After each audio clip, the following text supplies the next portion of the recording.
Земјоделците исправени пред низа предизвици, за сите тие бараат помош и поддршка од Министерството. Во каков облик ќе добијат истата, одговори добиваме од министерот Лјупчо Николовски. Добро утро и добре ни дојдовте. Добро утро, Кристина, поздрав до сите гледачи. Господин Николовски, 7 часот и 16 минути, ранобудник стаја. Вие сте еден од ретките кои што никогаш нема проблем рано да ни дојде во Македонија наутро. Па мене секогаш ми одговара порано да бидеме, заради тоа што навистина рано почнуваат сите обврски и најдобро е кога свежо ќе ги информираме граѓаните за сите новости. А денеска имате многу обврски. Почнуваме со Македонија наутро и главната да ги информираме нашите гледачи за сите она што е ново и актуелно. Ќе започнеме со темата која што ни ја најави и прилогот пред малку. Производната цена на јачменот годинава 15, на пченицата 19 денари, откупната многу пониска, зашто реагираат земјоделците и бараат помош и поддршка од вас. Велат потребен ни е интервентен откуп. Кој е вашиот одговор? Ние првин околу цените. Тоа се различни барања и информации од различни институти кои што ги прават на барање на било која федерација цените. За мене е најверодостојно кога ќе имаме точна методологија по која што сето тоа ќе се пресметува, особено во време на криза, каде токму и за оваа реколта минатата година ние воведовме интервентен фонд, каде бевме единствена земја од регионот која што 40% ги покри трошоците на земјоделците за вештачкото ѓубриво кое што и кога беше најскапо. И за пролетната и за есенската. Зелената нафта сме земја која што први ја уведоа и навистина значи за земјоделците заради тоа што е дополнителен приход и наменска мерка која што за житните култури особено се искористува. Интервентниот фонд и оваа година е на располагање.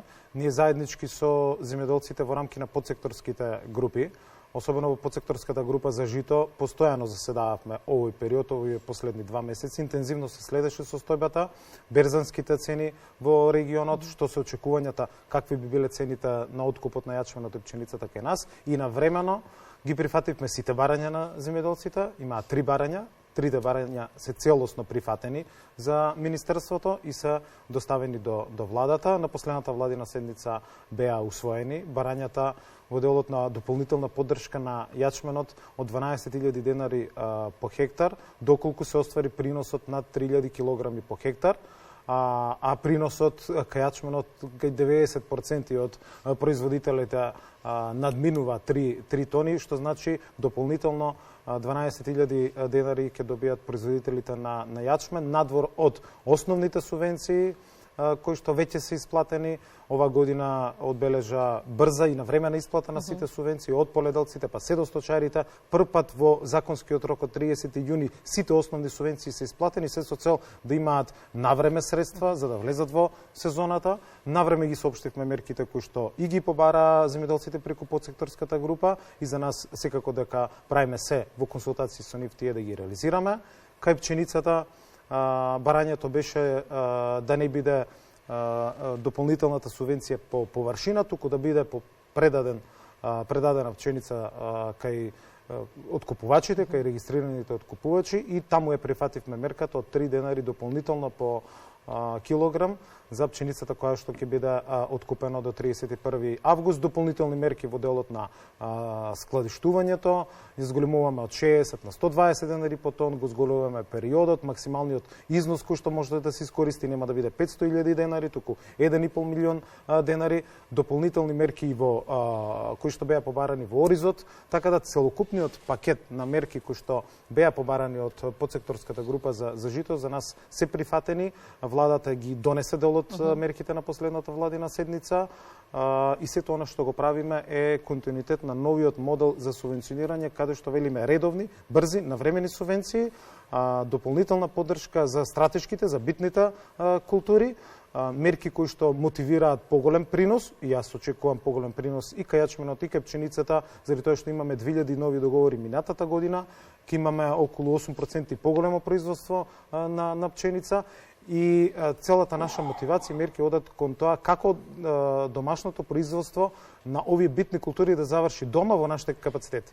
Тука сакам да се задржиме малку. Се сеќавам минатата година кога почна економската криза, ни гостувавте неколку пати во македонската телевизија, зборувавме за тоа дека е неопходно да се зголеми домашното производство и ако ги земеме последните анализи за житните култури, површините се зголемија, но земјоделците велат дека ако немаме поголема поддршка, како ќе бидеме мотивирани за производство? Мислите ли дека актуелни ситуации, да речеме, ќе ги предомислат?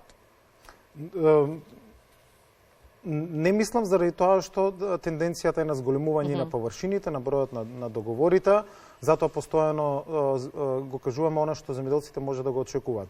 Ветивме дека во февруари поледелците ќе ги добијат субвенциите, ги добија субвенциите. Ветивме дека никогаш нема да ги оставиме сами, дополнителна поддршка минатата година и за вештачко ѓубриво, единствени во регионот, за зелена нафта, за се она што беше потребно. Исто така и оваа година велиме дополнително 200 евра за производството на јачмен, исто така 3 денари што ако го земете просекот, тоа е уште 12.000 денари за сите производители на пченица, со што производителите на пченица доаѓаат до 500 евра субвенција по хектар и дополнително оваа година е прва година во историјата кога со воведувањето на новиот модел на субвенционирање, субвенциите кои што се за 2023 година производителите на житни култури нема да ги добијат во 2024, туку ги добијат во октомври оваа година. Тоа е таа авансна исплата во која што велиме дополнителна поддршка 30% пред по самото аплицирање. Завршува аплицирањето на 14 јули, веднаш по обработката, а без контрола ќе бидат исплатени и овие авансни исплати зашто во буџетот се обезбедени средства, така да уште по 6.000 денари во октомври ќе добијат производителите на житни култури. Тоа е таа да знаат дека постојано државата финансиски ќе ги помага, ќе ги поддржува, но и да знаат да имаат известност кога ќе ги добијат средствата за да може да останат мотивирани да инвестираат и да продолжат со производството. Ори за производителите слушнавме од агрономите бараат помош од една страна, од друга за други прашања и од вас. Оно што најмногу ги мачи е веројатно откупната и продажната цена и најмногу реагираат за тоа. Велат како може во маркетите да се продава по 150 денари, да се откупува по 25 денари за килограм. Секако дека треба да се слушаат советите на советодавните служби. Земјоделството е фабрика на отворено и секако дека појавата и на болести, но и примената на сите агротехнички мерки треба да биде постојано испочитувана од земјоделците. Што се однесува до штетите, ние во секој еден поглед кога ќе настанат климатско неповолни настани, земјоделците тоа го знаат дека преку Законот за заштита и спасување и активните механизми реагираме во тој дел и се проценува штетата и се носи одлука на влада за да може да бидат обештетени. Што се однесува до цената, таа беше историски нависока последната реколта кај пченицата, достигна дури до 40 денари. Што се однесува до откупот, исто така активно и како и кај сите други земјоделски производи, и оризот е една од оние кои што станаа битни значајни во оние 25 кои што моделот на субвенционирање ги препознава како традиционални битни за државата. Токму затоа на последната владина седница ги зголемивме, односно беше прифатен и предлогот и барањето на оризопроизводителите да дополнително се субвенционира производството на ориз со сертифициран семенски материјал и тој износ на субвенција ќе биде 19.000 денари по хектар, а 12.000 без сертифициран семенски материјал. Дополнителната поддршка секоја година ја добила оризопроизводителите и во облик кога откупот бил во прашање и со дополнителните мерки преку програма за рурален развој. Добро е што го вративме во живот Институтот за ориз во Кочани со млади, нови агрономи, инженери, биолози кои што работат и кои што ја вратија оваа научна институција да биде близко до оризопроизводителите и секојдневно да помага. Во секој еден поглед ова е традиционална наша култура за која што посебно се залагаме и како што кажав, последната година откупната цена на оризот достигна на висока цена. Никоја што не е доволно.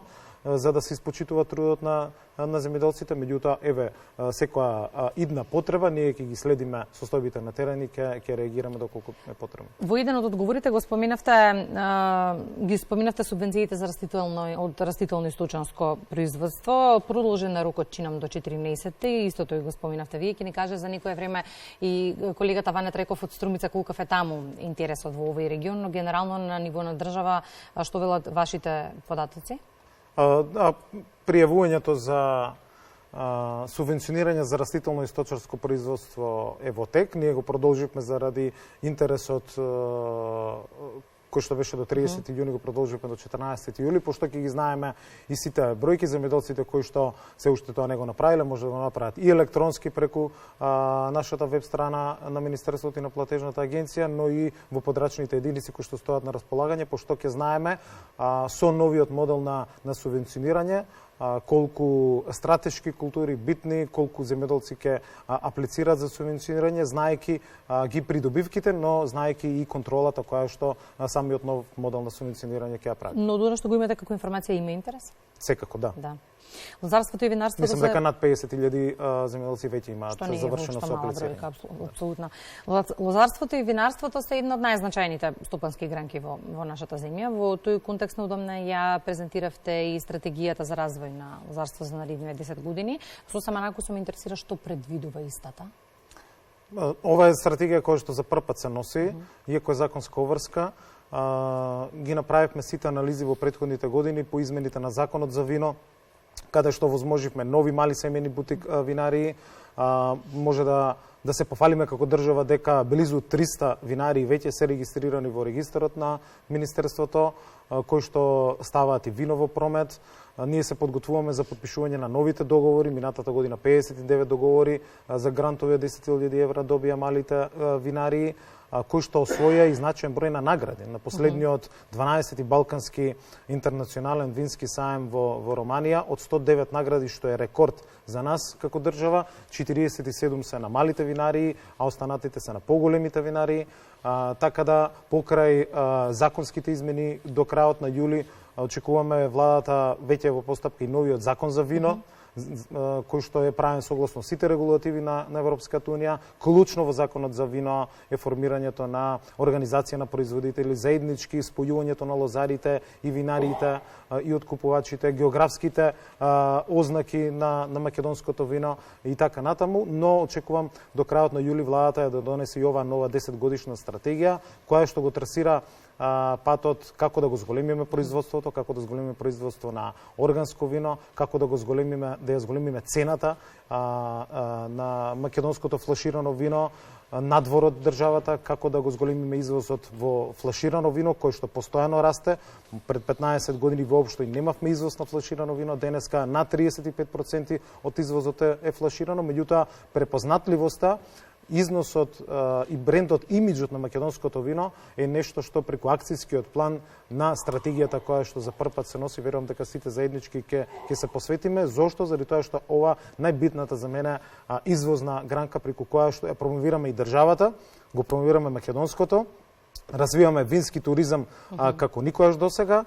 Преку малите бутик винарии, преку големите винарии го зголемуваме континуирано извозот кој што достигнува и до 70 милиони евра, а целта на стратегијата во следните 3 години да достигнеме до извоз од 100 милиони евра на македонско вино и верувам дека сите овие активности преку акцијскиот план ќе го мобилизираат целото општество и сите чинители за да навистина останеме препознаени и во регионот и во светот по она што го имаме, а тоа е виното. Имам уште многу прашања, но колегата Ванет Реков веќе не очекува за линк. Сосема накуса во една реченица уште да проговориме за проектот за здрав оброк за децата. Продолжува дечињата од градинките, чинам, ќе добиваат здрав оброк до декември. Во понеделник на 17 јули започнува проектот во следните 28 недели во сите 77 јавни детски установи, сите 38.000 дечиња еднаш неделно ќе добиваат домашни македонски производи. Започнуваме со праска, со кајсија, со јаболка, со круша и со слива. Во текот на следните 28 недели 1 килограм за секое дете во неделата ќе биде испорачано. Договорот го подпишавме пред 2 дена платежната агенција со избраниот оператор. Се радуваме што успеа овој проект и ова програма за здрав оброк. Кај оваа програма е значено што се обезбедува здрав оброк за сите овие 38.000 дечиња во текот од 17 јули до крајот на годината. Она што е свежо во овој период, согласно сите законски регулативи, свежо, пакувано, дистрибуирано по сите стандарди и најбитно е што е домашно и македонско, заради тоа што обврска на оператората е да откупува домашни производи, ќе се откупат близу 1000 тони домашни кајси, праски, јаболки, круши и сливи и верувам дека како и минатата година и оваа година ќе имаме успешна реализација и задоволство и кај дечињата, и кај родителите, и кај наставниците и наставничките на оваа убава програма. На тема земјоделство секогаш има многу што да се каже. Ќе имаме теми во периодот кој што следува. Благодарам господин Николовски за гостувањето во програма.